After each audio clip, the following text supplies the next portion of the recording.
Hey folks, welcome back to extremely badly executed social media content from the Lin Botanic Gardens.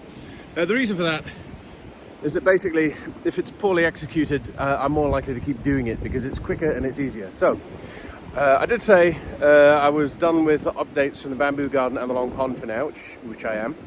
And the reason for that is it feels like time to introduce you to the house. That is the house, or the Lin Villa if you want to be super posh. And this, the reason I'm showing you this is partly because it's kind of interesting anyway. Sort of a vanity mansion built for Glasgow industrialists is basically what a lot of the houses around this peninsula are. And because it was built for show and it was only built really to be occupied during the summer months, a lot of it was incredibly badly constructed, which is why we've had such an epic nightmare trying to restore it, because like foundations weren't built properly, underfloor ventilation wasn't done properly, so the whole place is rotting. But that's another story for another time. This is garden stuff. So I'm going to show you what our next really big project is. Now, looking in front of me here, actually, this is the New Zealand Alpine Lawn. New Zealand Alpine Lawn is absolutely great because this is one of the few places in the garden where you could really see the plants, the labels, like the collection is actually intact. Selmisia spectabilis. If that's a, don't know if that's a spectabilis, it's definitely a Selmisia though, but you know, you can see like elements all around here where Jim Taggart and Jamie Taggart's actual collection is still here. This, I'm going to show you one of my favorites. This is this is absolutely horrendous. This is called Acaphylla horrida, and the reason it's called horrida is because those thorns, you know how some thorns are a little bit soft, or they're a little bit, you know, they're not as bad as you think when you touch them. Those, absolutely as bad as the name horrida would imply. So, this bit's all looking all right. So, apart from generally keeping it tidy, you know, New Zealand Alpine Lawn, not looking too bad. Well, what I'm going to show you now is what we're going to have to get stuck into after the winter break. Can you hear the wind? It is howling a gale here at the moment, so apologies for the wind noise on the microphone. There might be too much of it, but okay. So this bomb site here is what used to be the formal garden in front of the house. Now, apart from the destruction that the scaffolding has wrought, as you can see, we've had to dig whole new drainage channels for all the water runoff. That wasn't managed properly before. We've got proper lightning rods and stuff like that. So this whole area got basically decimated. So we're going to have to rebuild it pretty much from scratch. Now, I'm not sure how much of this you can still see here. But if you look down here, what there used to be was this very narrow, so you can see here, flagstone there. It's a very, very narrow strip just running along the front. That had quite low plants in it. Then along here there was a slightly less narrow strip. By the time we bought the house, that was full of agapanthus. And then back here, where this giant mud sort of bath is, that was just basically a bed. And you can see sort of the remains of beds in front of the house. This is a fig tree. Fig trees, no matter how much you brutalize them, are essentially impossible to kill. Same with roses. So we had all sorts of climbers all up across the front of the house. A lot of them had to come down or be dug out. We've got the remains of some of the borders in front. We've got the remains of these three stripes. So we're going to have to redesign how all of that looks across the front of the house. Now here is one of the only places we're going to have to put table and chairs. So there'll be a table and chairs down there. This is amazing. This is the carnivorous bog. It's effectively a pond that's been built in front of the house and filled with carnivorous plants. And that, I mean, at one point this sprang a leak.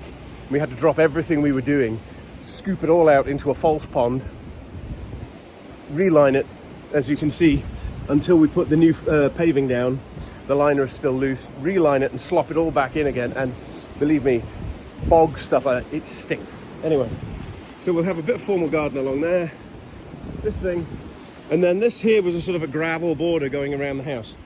So we've got a number of different things to design. Firstly, formal garden in front of house must be redesigned. Secondly, the sort of cottage garden-y stuff coming around here also going to have to be redesigned. Thirdly, this sort of terrace, this curved terrace, It's probably one of the few places that we can actually grow proper alpines here, because it's really exposed. It's as close to really exposed as we have.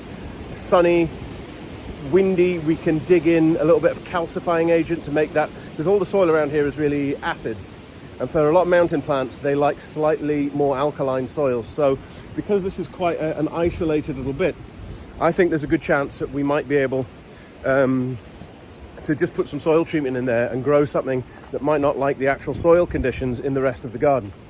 And then there's one last little bit. There's these 3 beds at the front, and we have plans for them. This could be very, very cool.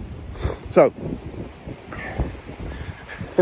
down there, that ocean of fallen leaves, there used to be sort of a cottage garden bed, cut flower border, etc., etc. So this sort of sweeps into, in front of the house and those formal bits, you've got these 3 rectangular beds here. One there, and then one here in front of the carnivorous bog. Now, what I would like to do with these 3 is turn them into effectively rock garden spaces, but I'd like to grade it. So I'd like to start up here with effectively a rubble garden up at the top, so we can grow weeds, dandelion relatives, so that kind of broken ground stuff that loves, bits of rubble, crushed up bricks and bits of old stones and the kind of crap that you get at the sides of roads. Some of those plants I think are really underrated, and I would like to start cultivating them properly, slowly but surely, turning from like a rubble garden into a proper rock garden here, up to about maybe yay high, not too tall, but up to about halfway up that wall there. And then by the time we get to here, like a real proper vertical crevice garden. And one of the reasons I really want a crevice garden here is because the climate in this part of the world is so wet. So if we want to grow a lot of the most interesting alpine, or a lot of the most interesting mountain plants, we have to find a way of giving them drainage. We can't stop it raining. Well, I suppose we could build a super elaborate roof structure if we wanted to, but God, this has cost enough already. We can't stop it raining, but we can potentially use these 3 beds here to build up these sort of gravel-based beds, and it would allow us to give the plants the drainage that they need and let us grow some really, really weird alpines with a step up to the carnivorous bog, little table and chairs there, mountain plants sweeping around there, and as you go up that way, a really, really precise, clipped, formal garden, really geometric and symmetrical, that kind of stuff. That there isn't really going to be much really symmetrical or really tidy stuff in this garden, because it's mostly semi-controlled chaos. But just a little bit here at the front of the garden, I think, is probably a good thing. It's one of the best opportunities to do it. So now that the bamboo garden seems vaguely under control, this whole epic giant mess is the next thing that we're really going to get stuck into. And with that, I think I'm going to take 2 weeks off and go and have my Christmas holidays with the kids and prepare myself for second semester at university and getting stuck into all this lot in the new year. Right, cheers.